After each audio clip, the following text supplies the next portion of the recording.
Hello there, Seraphim17 once again, bringing you the start of Chapter 11 in my Castlevania Night Difficulty video walkthrough. And this level is entitled The Necromancer's Abyss. The first thing I'm going to say as well is, listen to this quality, isn't this pretty damn good?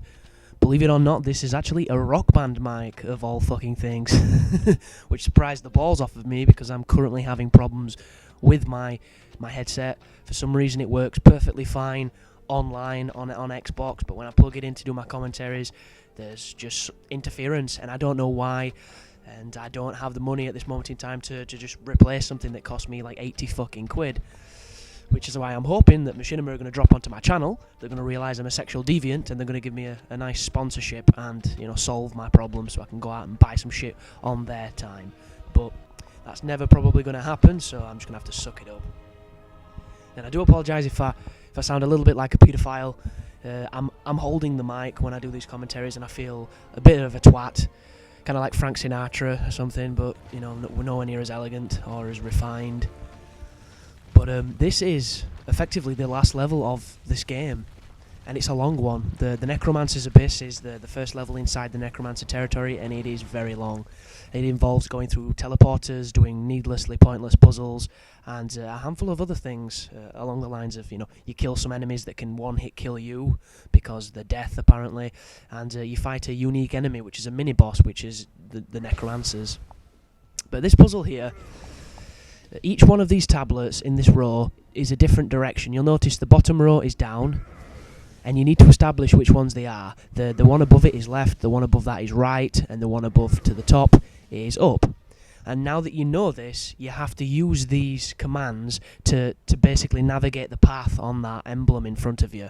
And the order is obviously up, right, up, left, down, left, up, right, up. And with that knowledge, you can easily do this puzzle. The only problem is, because Gabriel is so animation heavy, he does trundle around a lot, and sometimes you'll hit the wrong one, and it's just a bit of a time killer, if anything. It's not the best of puzzles, it's not the most unique, and there's no real place for it, I don't think. They're just trying to make the game longer than it should have been. But feel free to, you know, take some resolution from the fact that this is the last level. After you do this level, it's pretty much 2 bosses in a row, and both of them are garbage, but then you will have effectively beaten the game. But I was looking on play.com and various other places for stuff like Logitech mics and all that kind of things, because I didn't really know which ones were the best replacements when I lost my Turtle Beaches, because the things with the Turtle Beaches is I just put them on my head and I can go. I'm used to it now, I've been doing it a while, so I'm quite comfortable, and I haven't really practiced with anything else, hence why I feel a dick now. But looking on their site, a lot of them were like PC microphones, you know, with stands and things, and I've never used that kind of stuff, so I don't know if the quality's really good. And because it's one of those questions that a lot of the YouTube commentators get asked all the time, they generally don't have, you know, that information viable of what mics they use, because it's such a frustrating topic. And I don't blame them, truth be told. Some do, like the blue snowball gets thrown around a lot. The only problem with that is that mic is 80 fucking quid. I could buy like 2 games for the price of that thing, and I really don't know if it'd benefit me. The luxury of the headsets is you can use them to game, so you're definitely getting use out of them. And I'm looking into the Tritons. I think it's the Tritons AX70s or something, but they're 100 quid as well, so it's a bit of an investment for somebody who's, you know, clinically poor right now. But this section here, you'll notice that those ghosts just started spawning with the scythes. They look a little bit like the Spirit Reaper from the Yu-Gi-Oh cards, or like the Grim Reaper from, you know, folklore and mythology. If they hit you, they will kill you. You need to avoid it. There is no defense against it. They're just a really, really powerful enemy, and they're generally very weak when you attack them, but for the majority I would say ignore them. Just rush past them, stay out of their way, and hope they don't kill you. And here we are with another glorious jumping section, which I hate, the high fibre of my body. But like I say, it is the last level, so we can, you know, take solace that we don't have to do anything like this again. And this is a patience game, this, because there's no way you can speed up the platforms, there's no way you can make it go any faster aside from if you get aggressive with the wings, and getting aggressive with the wings generally means you're going to fall off a lot, and as you've seen, I do fall off a lot because I'm impatient, and it's just, I don't know, This kind of seemed like a good idea, if you ask me. There's just some stuff that should never be. But the whole point of this is to teleport around using these mirrors, as you've just seen me do there. They're going to take you to separate sides of these towers in this abyss. And you're going to have to kill the Necromancers that will open up this door that we're about to appear. And this is the first one you're going to fight. And you can loop this enemy, so they're not too bad, but be careful because he's damaging, he can summon enemies, and he's new, so it's one of those intimidation factors. But I generally run up to the guy and start beating his face off, and I hope to get him in the loop, and that is the loop right there, but I messed it up. And you need to attack him until he dodges to the side and then attacks you with the thrust. If you can get him to do that, you can sync block it and just keep repeating, and he'll get stuck in the animation of dodging, sync block, dodging, attacking, sync blocking, and you can just keep spamming it. But unfortunately, I got a bit sloppy in this recording, and he managed to summon his enemies, and he got out of the thing. I mean, when he does that, he's going to do the big swipe. You need to watch that because I think it's unblockable, but I need him to dodge and attack. There we go, sync block, attack, attack, attack. He dodges, he attacks, I sync block, and you can effectively do this to him, trap him, and beat him very simply. If you mess it up though, he will do different things, and the second Necromancer that you fight is significantly more difficult to get into a loop because he just seems to want to do different things. His AI seems, completely contradictory to this one, but this guy's a little cream puff when you know what to do with him. And you just keep attacking, keep in his face, he'll dodge, he'll attack, you block it, you keep attacking, and there's nothing that he can do. He's worthless. And there he goes. Once you see the cutscene, it means that you can run up to him and finish him off. Which reminds me of the Satyr QuickTime event off of God of War, where you steal the scythe off those dudes. Very similar. But if it wasn't for God of War, there would never be a Castlevania Lord of Shadows. It's just plain fact. It's brutal, honest truth. And now that the two mirrors have just opened up, that tells you that there's two different areas you've got to traverse before you can open this door. You can choose any in any order. I go right because I usually go left, and I wanted to mix it up. And there's a really frustrating bit coming up. When I first played it, I really hated, but on my recording run, I managed to do it really quickly because I'd been, bitten before, kind of thing. And it involves, you have to jump up onto this like plate and punch a switch to open a door. And you're being attacked by the Spirit Reapers, and if they touch you, obviously they kill you. And the checkpoint is 2 teleporters away and a gay jumping section. And I must have died 20 times, and it pissed the fuck out of me. It really did. It got me so mad. And I was really nervous when it came to recording this section because I was like planning on using my fairies to distract him. I was hoping I'd saved a crystal and, pulling out all the cheap stops, but it turns out that I managed to get really lucky. I was shitting my pants when I recorded, but I get it pretty well. Excuse me.